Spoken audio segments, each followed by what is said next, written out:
No primeiro trimestre de 2023, o tema das lições bíblicas adultos da CPAD será Aviva a Tua Obra, o chamado das Escrituras ao quebrantamento e ao poder de Deus. Em 13 lições elaboradas pelo pastor Elinaldo Renovato, estudaremos a fundo o que é o avivamento espiritual. Veremos sua ocorrência no Antigo e no Novo Testamento e sua importância no ministério de Jesus. Aprenderemos sobre seu evento no mundo e também no Brasil e sua necessidade para a vida pessoal e a missão da igreja. Adquira hoje mesmo a sua revista, à venda nas livrarias evangélicas de todo o país, pelo 0800 021 7373 ou em nosso site cpad.com.br. Lições Bíblicas Adultos, um produto com a qualidade CPAD.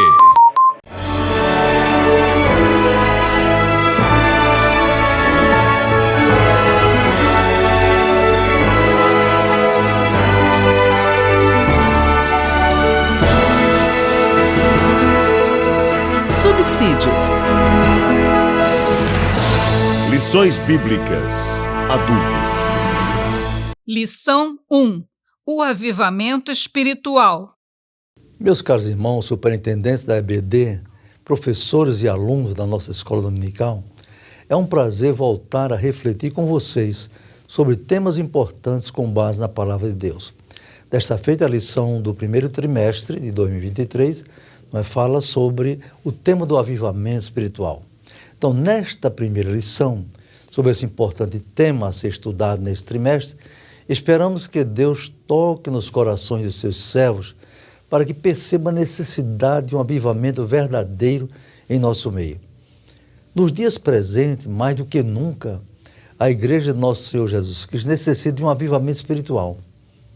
Em muitos lugares no Brasil e no mundo, tem-se a impressão, meus amados, de que uma frente fria tem passado por muitas igrejas. As chamadas igrejas históricas, oriundas da Reforma Protestante do século XVI, de modo geral, nunca buscaram um avivamento, um poder de Deus através do Espírito Santo. A Reforma foi um movimento extraordinário, promovido por Deus para sacudir as bases das igrejas consideradas cristãs que haviam se acomodado ao formalismo religioso. As proposições básicas e fundamentais da Reforma adotaram as expressões latinas para indicar seu corolário de fé. Tais proposições foram denominadas sola fide, sola gratia, solus Christus, sola scriptura, soli Deo gloria. Vês que tais declarações de fé honraram o Pai, o Filho, a Palavra, a fé e a graça. Mas os reformadores, homens de Deus, esqueceram uma sola, tão importante quanto as outras. Esqueceram a solus spiritus. E aí o formalismo religioso tem atravessado os séculos e se manifesta até os dias atuais, causando frieza ou mornidão no meio de muitas denominações. Resumimos nossa lição nos tópicos seguintes. Primeiro, o que é avivamento espiritual? Primeiro vamos definir ou conceituar o que é avivamento. Na maioria dos dicionários bíblicos não há definição para essa palavra, mas encontramos em dicionários diversos, entre aspas. Avivamento é o ato de avivar, ou seja, de se tornar mais vivo, mais ativo, mais intenso, despertado e nítido.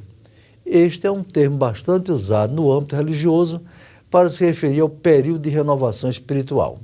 Em segundo lugar, o que é avivamento espiritual?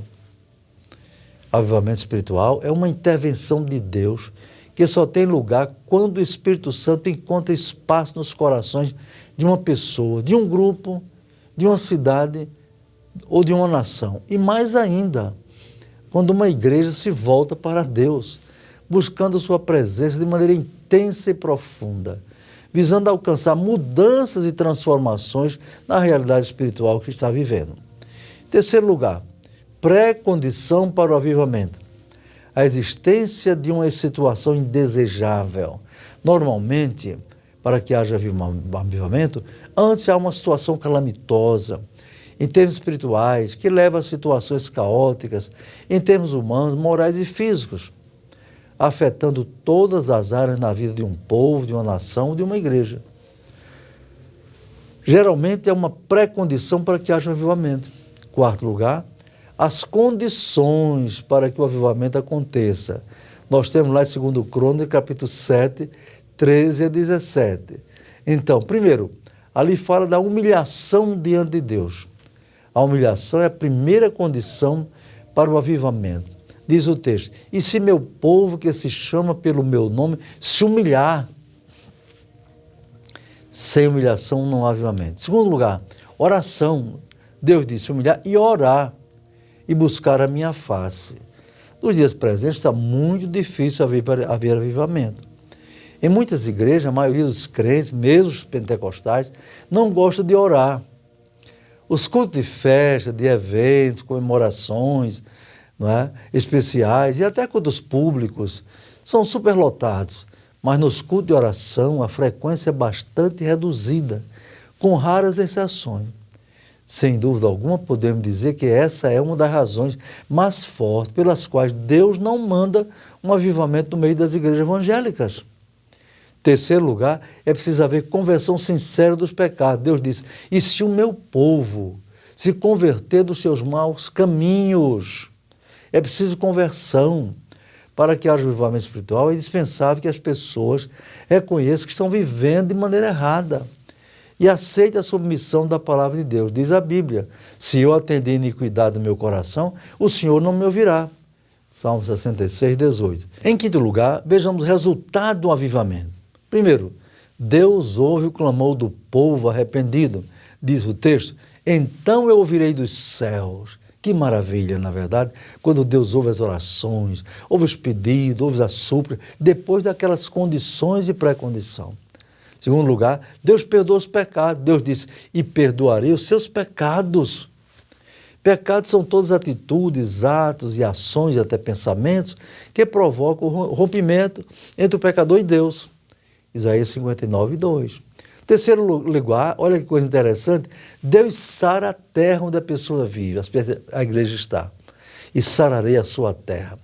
Quando um povo se descuida de cumprir a vontade de Deus e passa a viver na pecaminosidade, na corrupção, especialmente na idolatria, é visto por ele como um povo doente, uma igreja doente, acometida por enfermidades espirituais, que precisa de tratamento e cura.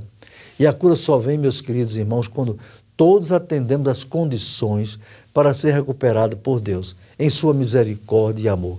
E Deus nos ajude, possamos entender o que é avivamento espiritual e a sua imensa necessidade para os dias em que vivemos. Amém.